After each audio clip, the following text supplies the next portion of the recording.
Twongeye kubasuhuza tunabaha ikaze kuri Kimeza TV abakunzi bacu mudukurikira. Uyu munsi wa none rero tugarukanye kandi n'umushyitsi wacu umuvandimwe wacu kuva mu Burundi Obedi mwongeye kwirirwa. Ego twiriwe neza namwe n'amahoro. Natwe turaho nta kibazo.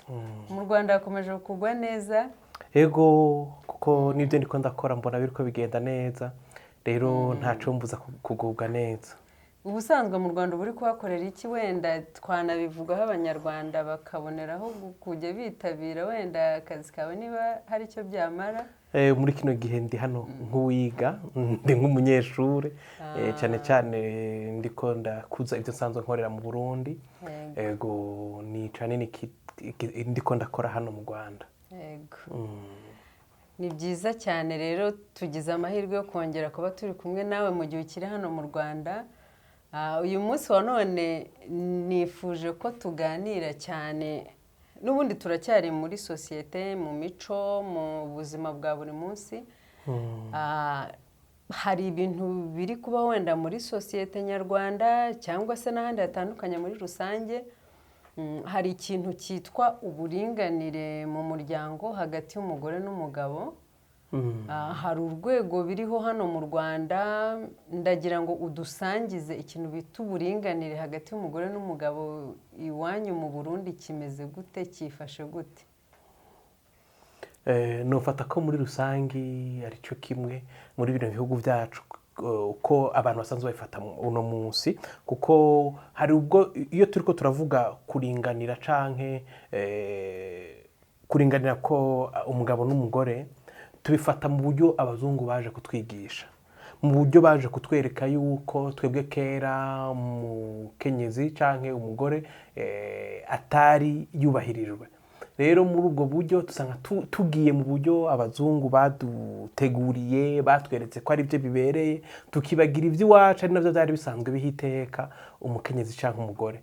Rero uyu munsi usanga hose hasanzwe haguma havugwa uburinganire ariko tukabubona mu buryo tubishishikarizwa n'abo bazungu, mu buryo twama turiko turahamagarirwa, mu buryo bwinshi usanga harimwo kuvuga nabi uburyo twari dusanzwe tubamwo, kwerekana ko iby'iwacu atari byiza, rimwe na rimwe ugasanga hari ibyo twibagira ari bo babizanye ari bo babitwigishije mu gihe iby'iwacu atanari mu byigeze bibuza ko umukenyezi canke umugore ahabwa iteka bereye mu kibano. Hanyuma dusubiye muri icyo gihe cyacu cyahashize watubwiraho ubundi mu muryango hagati y'umugore n'umugabo ubuzima bwabaga bumeze bute bitandukanye n'uyu munsi hari uburinganire.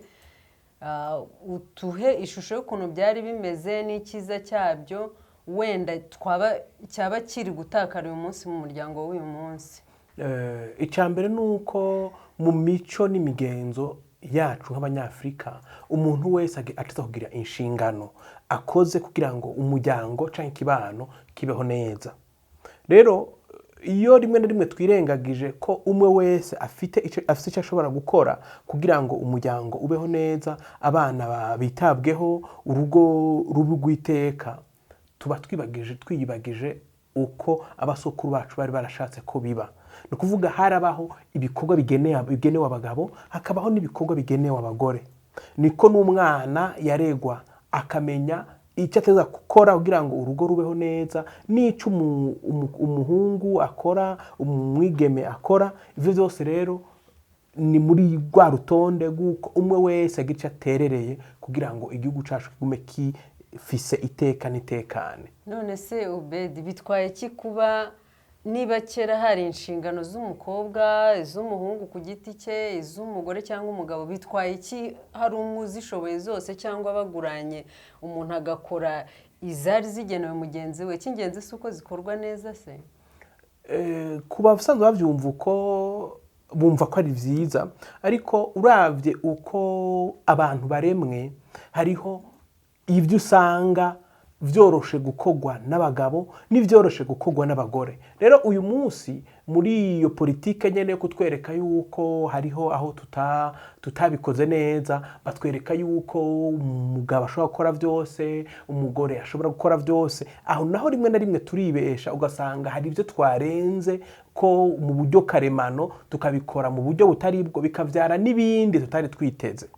Uyu munsi uravye mu bikorwa byari bisanzweho kuva kera, wasanga igitigiri kinini cy'abashobora kurwanira igihugu baba abagabo. Ivyo navyo muri karemano mu buryo imibiri yabo ikoze, mu buryo basanzwe bafata ibintu biraborohera. Rero ivyo navyo birafise n'icyatuma babandanya babishira imbere, kuko umukenyezi niwe yaraje kurerera igihugu.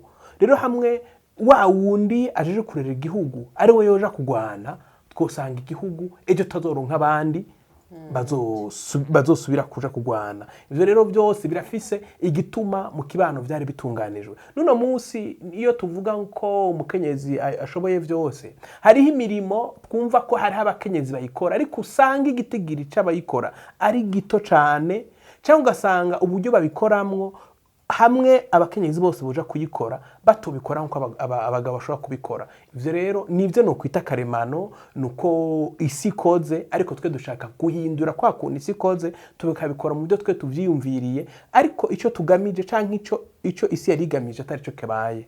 None se Obed, dushobora gusanga wenda kuba byarakorwaga icyo gihe atari uko ari karemano gusa, ahubwo wenda ari ibyo bari barumvishijwe n'ubundi n'abakurambere bacu b'icyo gihe, wenda bakabumvisha ko umukobwa atashobora iki, kandi uyu munsi bakaba bari kubishobora. Urabona abana b'abakobwa cyangwa igitsina gore hari uburenganzira batari bafite nko kwiga n'ibindi, ariko uyu munsi bakaba babikora, bakaba babishobora. Ubona hari ikibazo cyaba kirimo ku buryo bikwiriye kuba byari bikwiriye gusubira nka mbere, bakaguma mu rugo, bakaba abo mu mirimo yo mu rugo?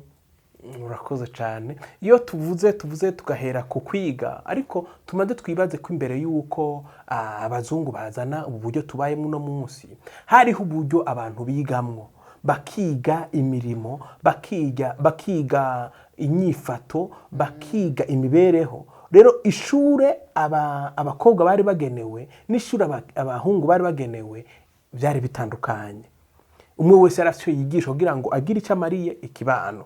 Rero uyu munsi tuvuze ati abakobwa barabujijwe kwiga, dufata mu gihe abazungu bamaze kuza. Ivyo navyo s'abanyafrika, si twebwe twabishizeho, nabo bazungu nyene ko nibo bahitamwo abo bigisha nabo batigisha.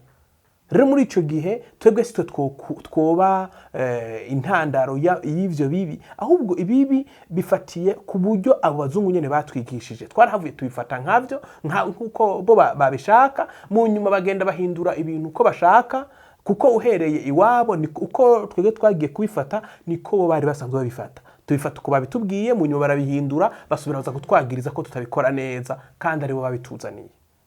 Ubwo bivuze ko n'ubwa mbere n'ubundi harimo uruhare rw'abazungu. Yego. Hanyuma Obed, urabona nko mu gihe cyashize wenda ku bakurambere bacu hari uburenganzira umugore atagiraga mu rugo, hari ugukubitwa se ko umugore yahanwaga nk'umwana imbere y'abana be, akaba afite uburenganzira bukeya, umugabo akaba afite uburenganzira bwo kuba yazana abandi bagore uko abishaka. Ubona uyu munsi atari bwo bimeze neza ko umugore afite uburenganzira, wenda ashyira mu mwanya ari nka mama wawe, ukabona ari gukubitirwa imbere y'amaso yawe, ariko uyu munsi kuba umugore afite iryo jambo mu bintu bitandukanye, ubona atari intambwe nziza?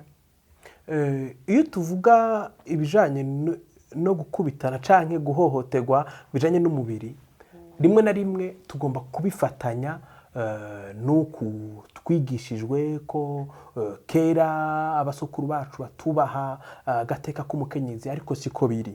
Rimwe na rimwe iyo tusubiye inyuma tukanaraba uburyo twe twigishwamwo ivyo bijanye n'uburinganire, dusanga ahubwo ariho rimwe na rimwe usanga ariho hari ikibazo kurusha uko abasukuru bacu bari babayeho. Kuko nimba ari abantu b'inyamaswa bakubitana, ivyo ntibikugwaho n'ubu buryo tubayemo, ahubwo bikugwaho wa mutima runtu abasokuru bacu bigisha abantu. Nicyo gituma hari hasanzwe hariho uko umugabo yigenjeje nabi ahanwa, kuko nk'umugabo akubita umugore iwacu mu Kirundi udafata neza umugore ntiyaba mu bashinga ntaye.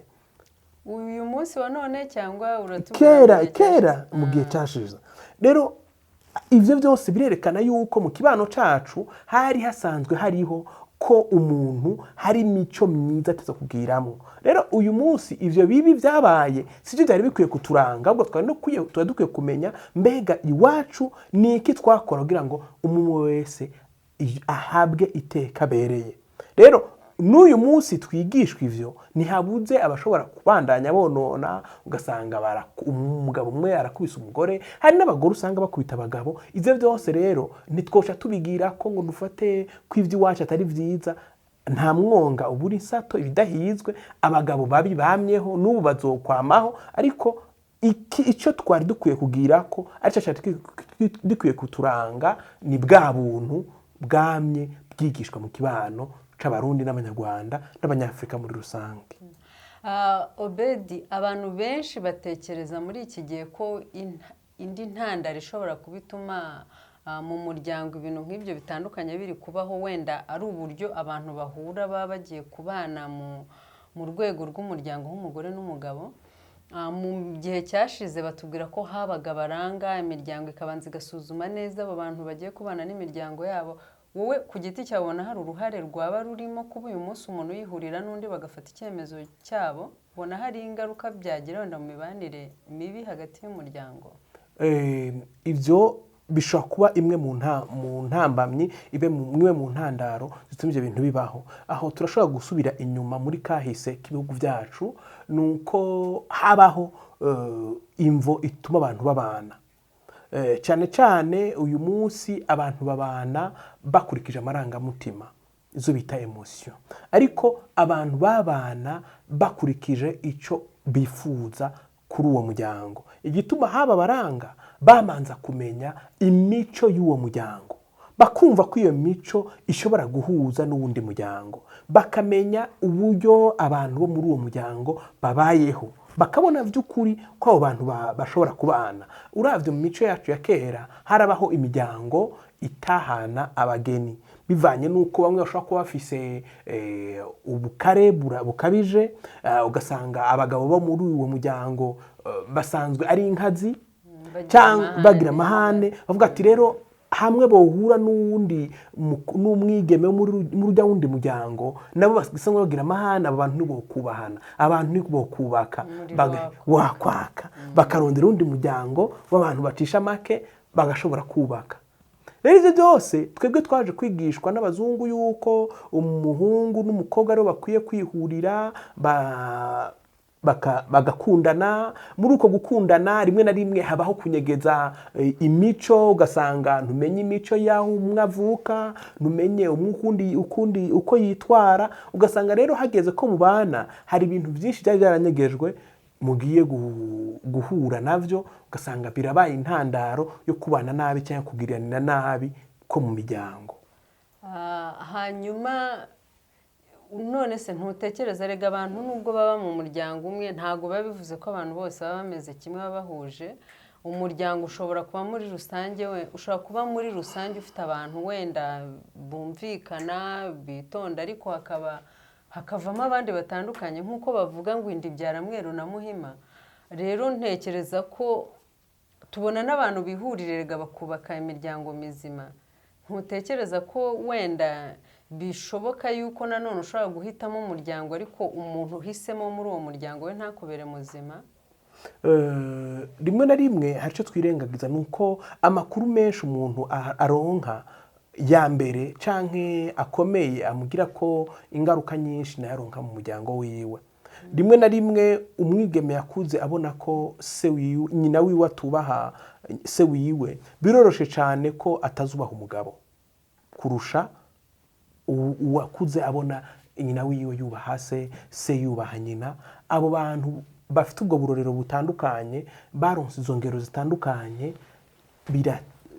baba batandukanye. Rero igituma bashobora kuba barayifata uko hari no gutinya kubona umuntu yigenjeje nk'ababyeyi biwe, ko kenshi hari aho usanga umuntu ibihe yabayemwo bigenda bimukurikirana, kuko harabaho ibyo twakwita heredite, ugasanga abantu bo muri uwo muryango barakara kandi ugasanga niko bimeze. ubwo ushatse kuvuga ko byaba bifite uruhare runini mu kononekara cyangwa se mu kwangirika k'urubyiruko cyangwa se abana bamwe bakuru ukabona bafite imico idahwitse n'indi myitwarire. Ushatse kuvuga ko byaba bifite inkomoko kuri iyo mibanire y'ababyeyi? Uyu munsi sinshobora kubifata ku rugero runini, ariko harabamwo na zimwe mu nyigisho canke mu buryo abantu babaho uyu munsi birashobora kuba imwe mu ntandaro ituma habaho ukononekara kw'imico, kuko uravye umwanya amara mu muryango si wo munini kuruta uko wamara hanze y'umuryango. Abana baja ku ishure guhera ku myaka 3 bakigishwa ibitandukanye rimwe na rimwe bidahuye n'imico n'imigenzo yacu, ugasanga bigishwa indimi, bigishwa amakuru atarasanzweho mu mico n'imigenzo yacu. Ivyo byose birashobora kuba intandaro ya bimwe mu vyo tubona uyu munsi abasokuru bacu canke abakuze imbere yaho batashobora gukora. Kubwo babona ko aya mashuri cyangwa iyi myigire yaba atari ingenzi, ko ntekereza ko ari iterambere kuba abana bacu bari kwiga, bakiga iby'imico itandukanye, bakiga bagende kuri aba bantu bo mu bihugu bateye imbere. Wo utekereza ko nta mumaro bifite, byaba ari bibi kuri twe? Kwiga iby'abandi ntibikatubuze kwiga ibyacu, kuko iterambere ryose twotera imbere ryaciza gufatira ku byo twebwe twashoboye, apana gufatira ku byo abandi bashoboye, kuko abo bandi bashobora kuba baraturenze. Nitwaba baraturenze tuzogenda kubafatira ku rugero bitunanire gukora n'ibyo bo bakoze. Ariko twebwe duhereye ku bushobozi bwacu, ku myumvire yacu, tukagira aho duteye imbere, tugafatira kuri ibyo twabona twohindura iki. Apana ko badutegeka ngo mukwiye kugenda uku twe tugenda.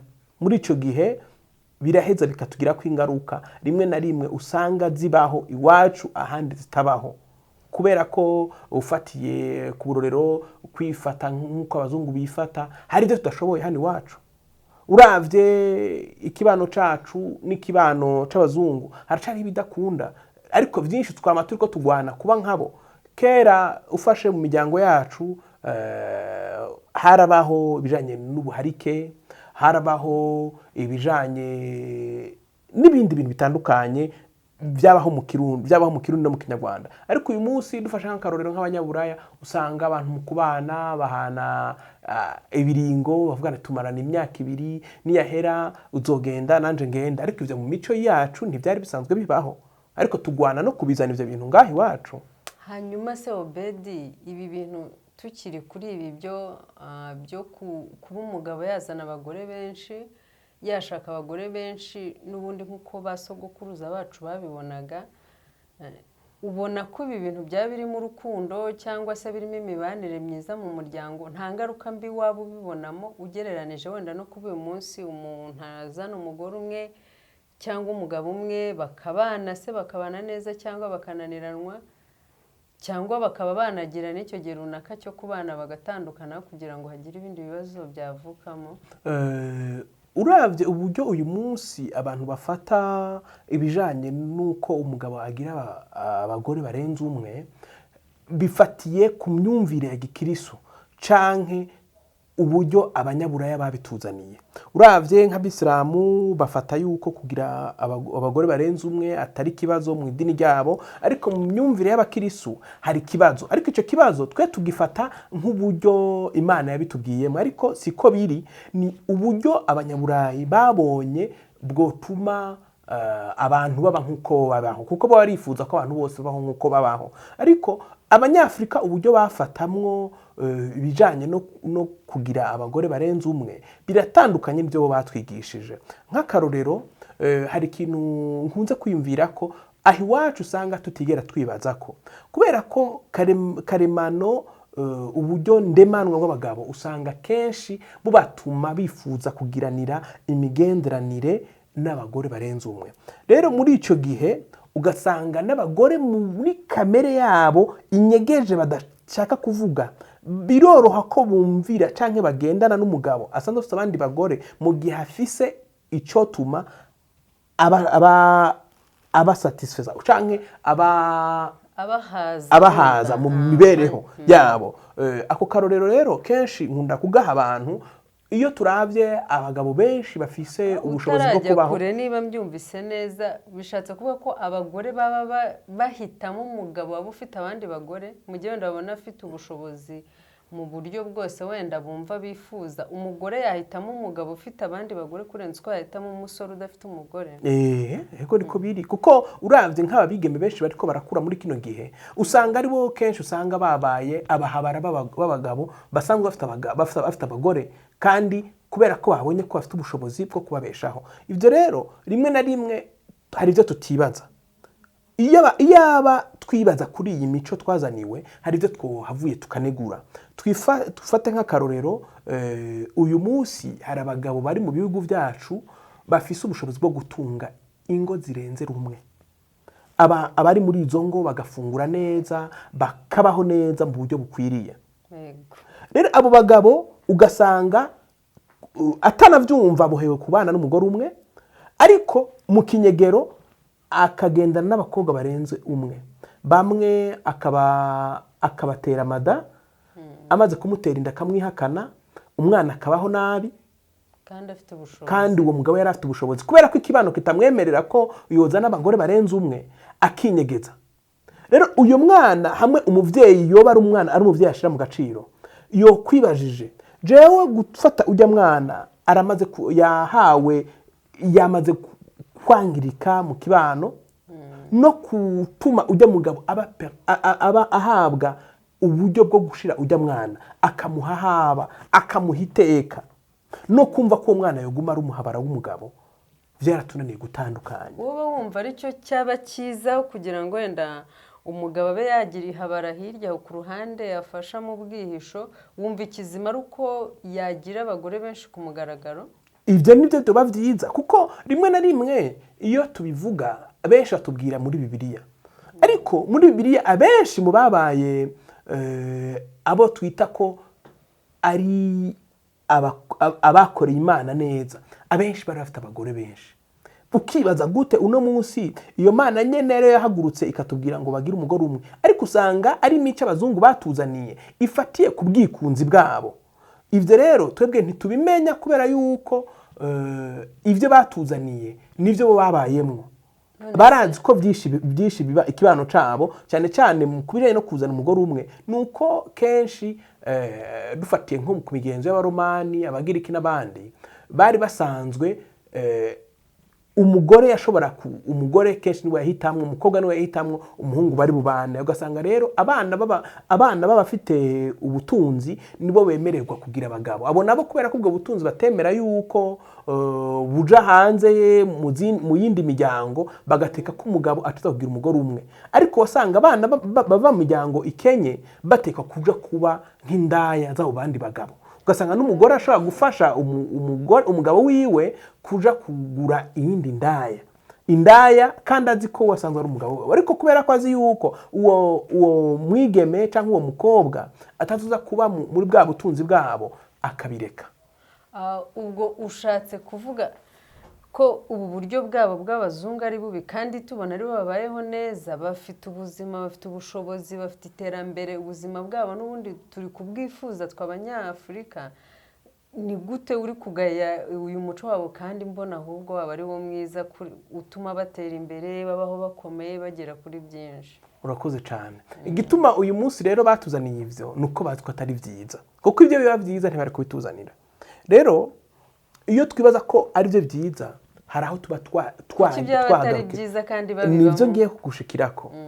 Si vyiza kuko uyu munsi nivyo vyavyaye kuba bo bahagaze mu kwigisha abantu yuko umugabo n'umugabo bashobora kubana, umugore n'umugore bashobora kubana, ariko bagahakana ko umugabo ashobora kubana n'abagore barenze umwe. Ivyo byose rero nuko abantu bategezwa kumanza kuyaga ico umwe wese, inshingano z'umwe wese afise muri uwo mubano.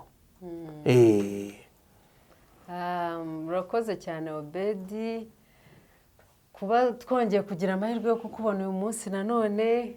Ku bwanjye ndumva tugifite ibintu byinshi rwose tugukeneyeho kudusangiza byo muri sosiyete y'iwanyu, itandukaniro ryabyo na hano.